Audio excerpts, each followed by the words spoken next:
মই অসমীয়া অসমীয়াৰ কিবা প্ৰব্লেম হ'লে মই তাত মাত মাতিব লাগিব তো বানপানী হওক। নমস্কাৰ, মই জুবিন দাৰ কথা কেইটামান আপোনালোকক শুনাম বুলি ভিডিঅ'টো বনালোঁ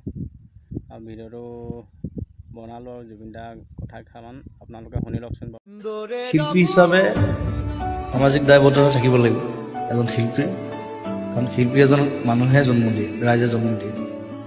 নিজে যিমান যি কৰিলোঁ ৰাইজে যদি প্ৰশংসা নকৰে, ৰাইজে যদি ভাল নাপায়, সেইজন শিল্পী কেতিয়াও প্ৰতিষ্ঠা লাভ কৰিব নোৱাৰে। ৰাইজে ইমান মৰম দিছে আমাক, খুব বিশেষকৈ ইমান বছৰ 25 বছৰ। ৰাইজৰ প্ৰতি মোৰ এটা দায়িত্ব আছে, তেওঁলোকক মোক কিবা এটা ঘূৰাই দিব লাগিব। আৰু আৰ্টিষ্ট সদায় মানুহৰ লগতে, মানুহৰ কাৰণে জীয়াই থাকিব।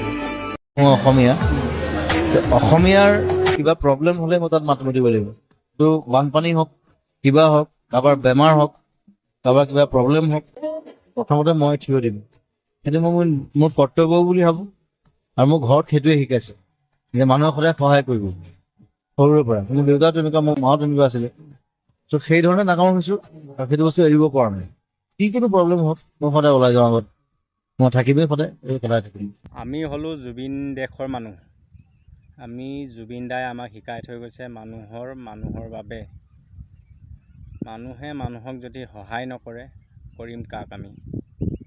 আৰু জুবিন দাই শিকাই থৈ যোৱাৰ ফলাফলবোৰ দেখুৱাই আছে ৰাইজে, আৰু জুবিন দা কথাবোৰ আখৰে আখৰে কৰি গৈ আছে ৰাইজে।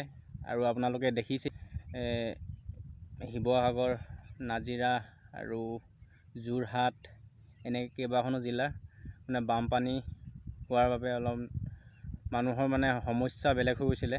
ঘৰ দুৱাৰ ভাঙি গৰু ছাগলী, জুবিন দাই কোৱা কথাবোৰ আৰু ৰাইজে পালন কৰিছে, নকৰা নহয়। আমি জুবিন দেশৰ মানুহ হয় আৰু জুবিন দেশৰ মানুহ। আমি জুবিন দাৰ আগত যেনেকৈ কৈ থৈ গৈছিলে আমি সেনেকৈ কাম কৰি গৈ আছোঁ।